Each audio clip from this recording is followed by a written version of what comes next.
We're gathering here today to not only talk about the tragic events that happened on March 16th, but also to talk about the greater need to continue the conversation centered around equity, diversity, inclusion with our club members, our staff members, and our community partners. I am joined today by the William Mead Site Director, Jocelyn, our club member, Nikki, and our Youth of the Year, Lizette. And I want to start with Lizette. With everything that's going on right now and all the tragic events that are continuously happening, not only in your community, but in the United States as a whole, how are you feeling? I'm very frustrated with what's happening and all the media that all that's happening. I think we just see the consequences and how they're so minimal, and how these people are being targeted and how they're innocent. And I think this just creates more of a diversion in our community and also in this country. And it's just very sad to see. Mm-hmm. I agree, it is very sad. Is there anything in particular that bothers you the most? I think just the consequences and the reasoning that people have for doing these actions. I don't think anyone deserves what happened that day and what's happened in the past as well. And I think just taking more responsibility with those consequences again. Yeah. So you're feeling as though the consequences aren't harsh enough for the actions of those that should be held, responsible for what's going on. I agree. And I appreciate you for sharing that. And I want to shift over to Jocelyn. You work hand in hand with the club members, not only at William Mead, but at West San Gabriel Valley, Ramona Gardens, and Estrada Courts. How do you feel like our club members are handling the increased rise of hatred, racism, and overall violence in our communities and in the United States as well?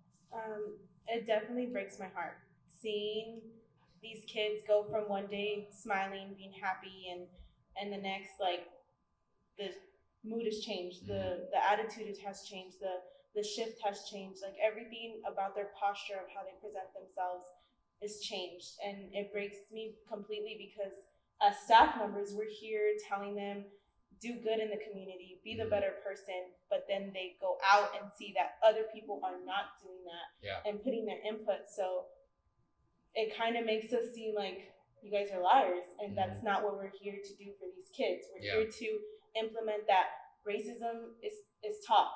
Bottom line, it's taught. It's not inherited, it's taught. And we're here to make these kids know that we're here for them.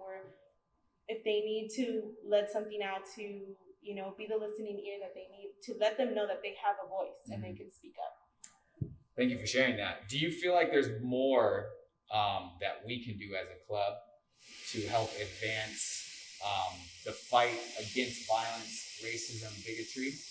Definitely. I definitely do, because at the end of the day, the kids are with us 24/7.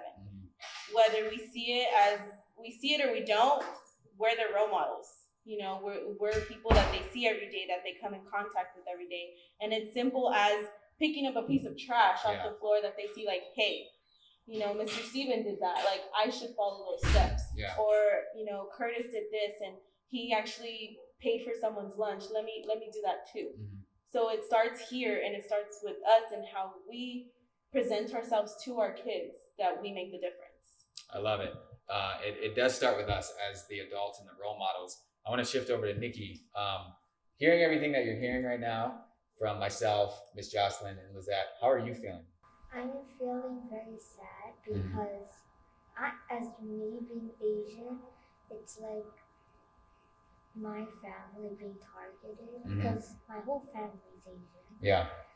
And it's also very sad for other people who may be Asian as well, or maybe family with those people who are getting attacked and they may be sad.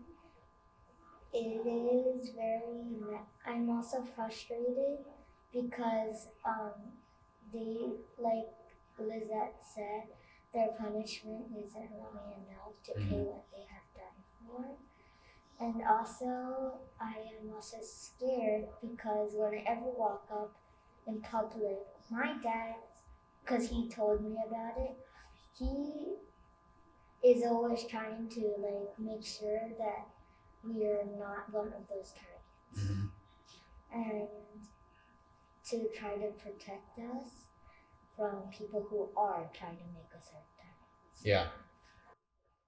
thank you so much for sharing, your thoughts on that. You're young, but you're very wise. And I want to let you know that I completely understand. We, completely understand like your frustration, your anger, your sadness toward the situation and feeling like a target.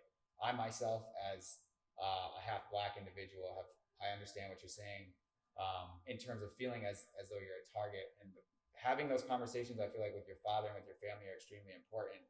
Is there anything in particular that you feel comfortable enough with sharing when it comes down to the conversation that you and your family had centered around the situation that particularly happened this week? My father and my mom had a conversation with the whole entire family. Mm-hmm. To always try to protect one another. And if someone needs help, you try to help them. Mm-hmm. If not, help someone that actually needs your help. Like maybe someone is like, as it said, threatening an Asian, try to maybe protect them or or call 911. Mm-hmm.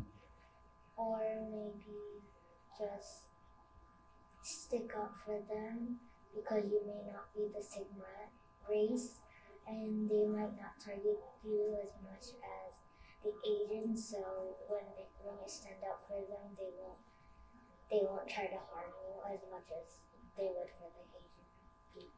Wow. Well, that's a great conversation to be had, and I'm excited now myself to be able to meet your father and some of your family members, especially given that advice. My hope, for not just you, but Lizette, you as well, and Joss and myself, is that the club helps create a safe place and a safe environment for you and for your family. I hope that you feel that way, and I just want to let you know that as program director and adult supervisor like here, that we support you, we support your family, and we're always here to talk to you if you need anybody to vent to or just speak about and anything with. And to our viewers, I really hope that everyone can continue to join us in these conversations as we continue to create content and share with you our youth's journey as they're experiencing these troubling times. And during these times, we are calling on all of our allies from all across the communities of color to stand with us in solidarity against racially motivated violence in all forms. With that being said, be safe, be kind to one another, and take care.